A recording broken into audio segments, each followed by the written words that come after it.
Welcome back to TechnoSurgeon YouTube channel. So today we are having the news regarding AMD as Computex is already over and AMD has released its bunch of CPUs and not GPUs but bunch of CPUs and extra features. So let's go right into it. As we all know, Ryzen 6000 mobile was launched at CES 2022 and it is fastest AMD Ryzen processor with 5 GHz boost on 6nm and RDNA 2 graphics.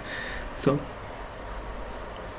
it is going to be launching, and the best performance is in ultra thin. Like it is going to be getting 45% faster 3D graphics, 27% faster 3D rendering, and 18% faster office productivity.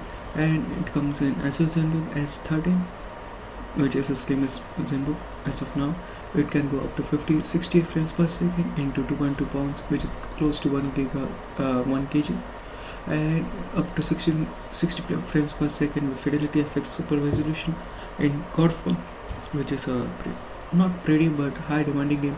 And this is the official gameplay benchmark of Lenovo Yoga Slim 7 Pro X with 1080p gaming. And do remember, it is not with discrete graphics but integrated graphics, and it can go up to 122 frames per second on CSGO, 266 in League of Legends, which is not a big deal, but yeah. Final Fantasy 14 64 frames, 46 frames in other things, and it can go up to the longest battery life up to 26 hours, and yeah, which is pretty good. Like 26 hours of battery life is close to 1 day, 2 hours continuous usage, but then usage might drop according to the workload, because even if you push the CPUs too hard, they will get like overheated, and at the end it will just throttle. But AMD has claimed like it can go up to 45% longer battery life for team conferencing calls and things compared to i7 600p 12600.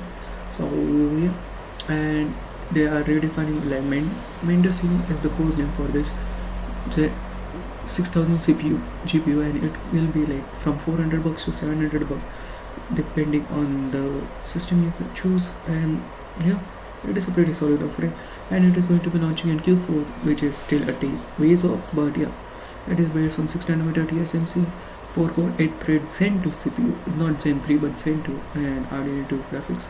So it comes with RDNA 2 Atlas, so it doesn't come with timing. The performance will be high. Moving on, AMD has introduced AMD Smart Access Storage, in which the data is not loaded from hard disk directly to RAM and then to CPU, but it directly configures itself from system storage to directly to CPU or GPU as it is needed. And it uses like DirectX 12 APIs to do it. Like direct storage enabled games loading faster and higher visual fidelity for streaming assets. So yeah, it is pretty solid. Like AMD has introduced this. And moving on, in the Computex this year they finally launched AMD's Ryzen 7000 series, which is based on 5nm and AM5 motherboards.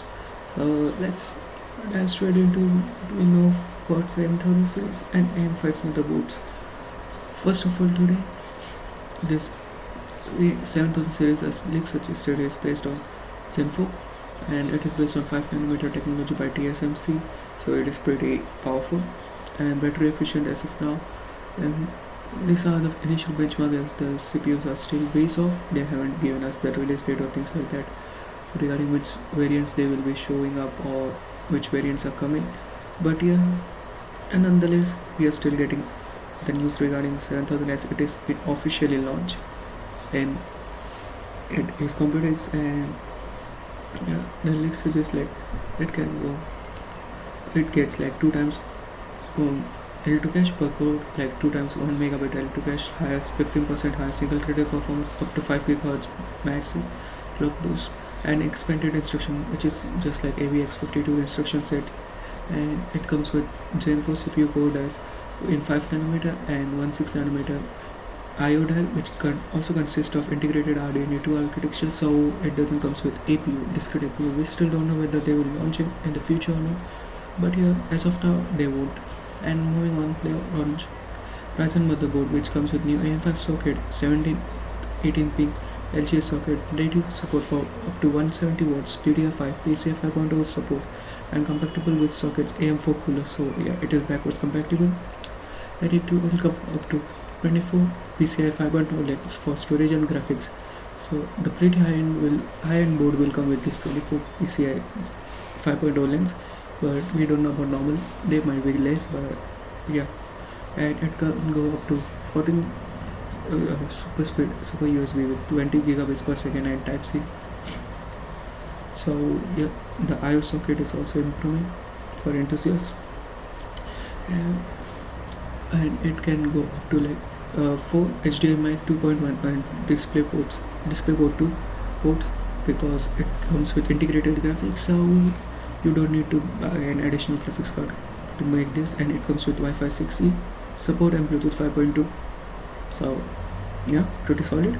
Nonetheless, also there's like the installation of this motherboard will be very easier, like compared to AM4.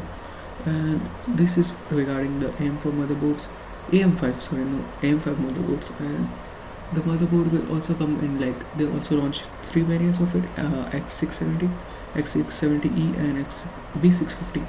And I had gone over this in my last video. Like X670E will have like PCI 5.0 everywhere, and X670 will have overclocking, but not like PCI 5.0 will be either on graphics or storage and not everywhere.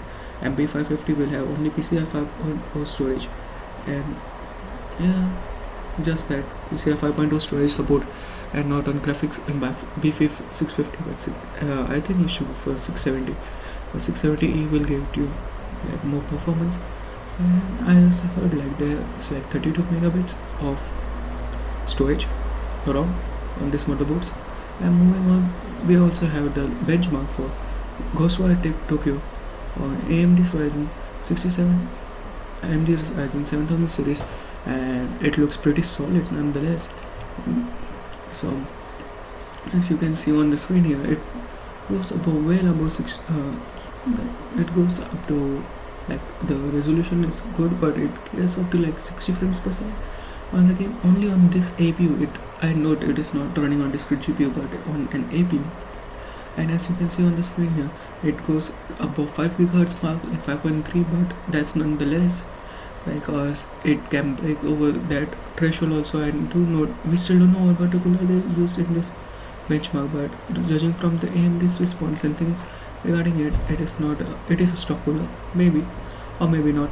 We still don't know, but we might know about it very soon. But it can go up to 5.4 GHz, and here's the fun part: it goes up to 5.5 to 1 GHz. Yeah, it can clearly go higher than 5.5 GHz, and it is just an engineering sample. It is still ways off, so AMD might be able to push that barrier on 5 nanometer. But the 15% instruction set increase, I think it's bad, but yeah. No, nonetheless, we are getting some improvements, and these benchmarks are directly coming from AMD. So we still need like third party to review about this, but at the start it looks pretty promising.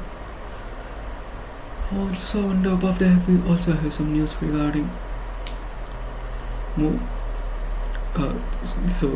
regarding the launch, and it is said to be launching in Q4 along with GPUs, but we still don't know about the SKUs which are coming.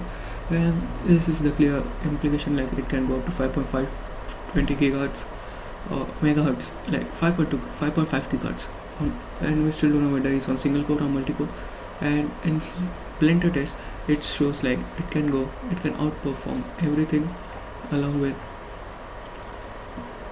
31% compared to 12 gen. So we still don't know, like 13% is not that good, but yeah, we can see, okay, fine. And that is all in the Computex. So the 7000 series will be launched in fall of 2022, and the Ryzen maintainer notebooks are coming in Q4. 6000 series is for 72 notebooks has been announced, and AM5 motherboards and all other things are coming at the end of the year. So what do you think about this news? Sound off your thoughts in the comment section below. Like, share and subscribe, and for more tech news, subscribe to the channel. And I'm in